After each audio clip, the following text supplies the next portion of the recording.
Palang araw sa lahat. Guys, dito po ako sa Mewiltech, sa Barangay Tagapo, Santa Rosa, Laguna. At ang review po natin, ito po yung bagong-bago ng click ulit. Version 4. Tignan natin. Ito guys, talagang click na to. Napaka-mabenta niya. Talagang kasi lahat, kung mapapansin nyo, ito lahat ang ginagamit. Tignan natin ulit siya. Pero pag bago pa lang po kayo sa YouTube channel, pa-subscribe naman po at pa-hit ng notification bell para updated po kayo sa mga videos. Tara guys, simulan natin ito review. Guys, yung mga naghahanap ng click, pag nakita nyo to, nako, paka-pogi, kitang-kita nyo naman sa kombinasyon ng kulay. Kombinasyon po nito ay glossy black, glossy gray, ang decals niya ay dilaw. Sa totoo naman guys, kung mapapansin nyo, ngayon napakarami pong gumagamit ng click, kaya talagang nito, mabenta po ito. Yan. Tara guys, tignan natin itong bagong labas na naman na kulay nito, saka yung mga features niya para tignan natin kung may nabago rin. Simulan natin sa gulong. Ang gulong po nito 90 by 80 14 MVP Star. Spike, wala kang masasabi dyan, napakamakapit po nyan. Saka ang braking system po niya, combi brake. Kita nyo naman yung kanyang disc, 3mm ang sukat. Front shock at brake caliper po ay matte lock. Sa headlight po, talagang all. Sa headlight naman po, all LED po yan. Mapa signal, park light at headlight po. Saka sa mukha, ayan o, napaka-pogi. Ito naman po yung kanyang likod na gulong. Ang sukat naman po nito ay 100 by 80 14 po. Yan. Guys, ano pa rin siya, drum brake siya.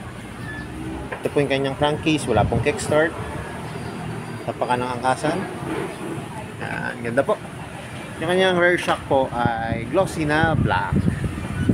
Ayun po yung kanyang engine. F5 to guys ha. Punta naman tayo sa kanyang taillight. LED po. Ayan.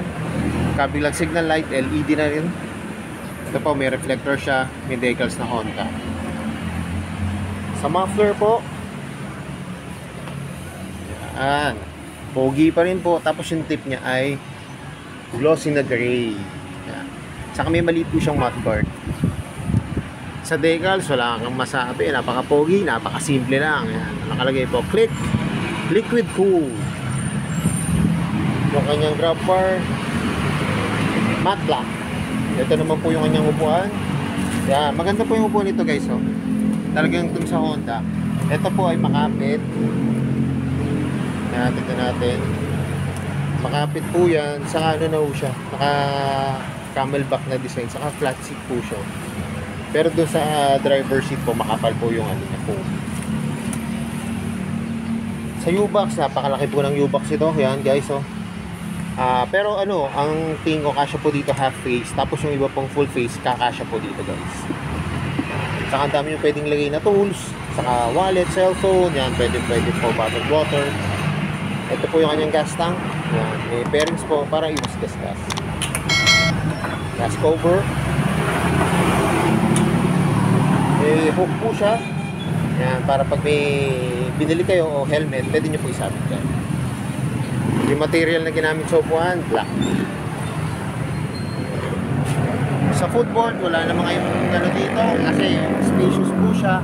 Saka dito po nakalagay yung kanyang battery. Sa pockets, yan.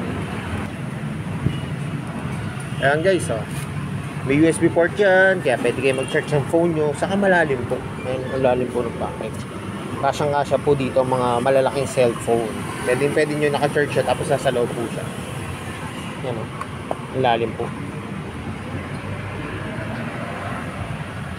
Sa kabilang side po, ito po pwede nyo lagyan ng coins. Hindi po pwede cellphone dito kasi baka tumalbog.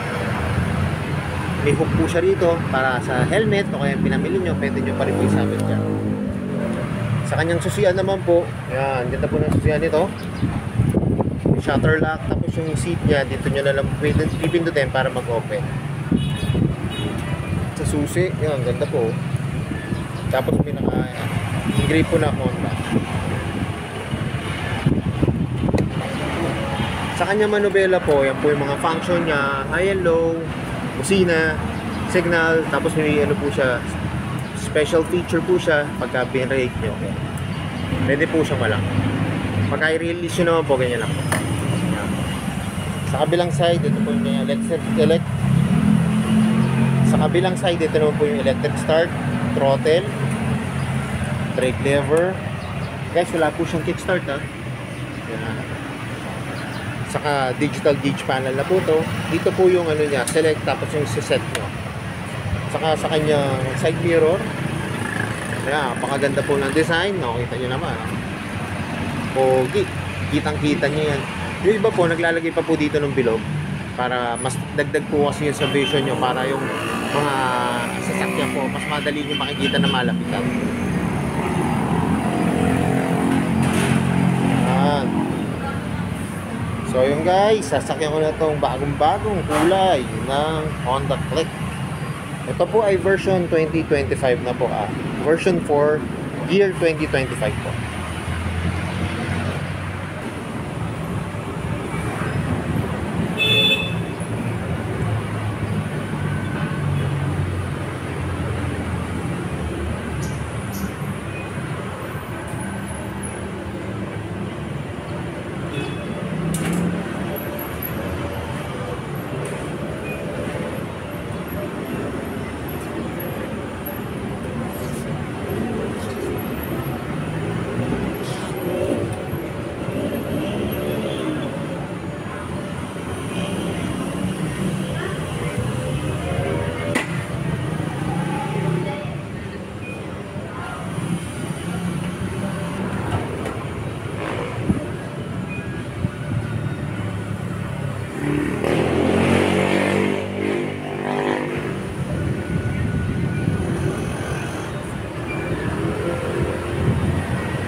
Guys, kita nyo naman, nakasakay na ako kanina dito sa Honda Click. Napayagan po tayo, may battery po yung unit. Makikita po natin yung gauge panel nya. Ayan o, kita nyo naman guys o. Napaka-pogi talaga ng gauge panel ito kasi nga digital na siya. Makikita nyo yung kilometers nyo, fuel nyo, yung oras, tapos yung bilis nyo po. Yan, napaka maganda po to, lalo na po sa mga bago sa scooter. Yan, napaka ano po yan, yung mga features na kailangan po yan. Saka sabi ko na nga po kanina, yung ako po ay 5'5", pero kita nyo naman po yung kaninang clearance. Pwede po to kahit matangkad na rider. Yan, swak na swak po to. Saka yung build niya po kasi, yung build po ng motor niya, maganda po, malaki po siya, pero magaan po siya. Saka madali po siyang i-drive kasi nung hinahawa, yung nakaupo po ako at minamaneuver ko po siya. Yan, madali lang po siya. Saka nakapag-test drive na rin po kung ito. Then guys, kung naghahanap po kayo ng Click 125, yan, pwede po ito. Pero syempre, alam ko, ito na yung inaabangan nyo. Magkano ba itong updated price nitong Click 125? Tara, tignan po natin yung price. Guys, dito po sa may Wheeltech, hindi na po siya kasali sa piso down payment. Ito po yung kanyang SRP. Yan. Dalawa po yung option nyo. Kung gusto nyo po, ito lang po yung down, 3.5. Ito po yung kanya magiging monthly, 3,599 for 36 months. Pagka naman po tataasan nyo yung down, magiging 7.7, magiging 3.3 na lang po. Yan. Saka kita nyo guys, ang lalaki ng ano niya, yung rebate niya.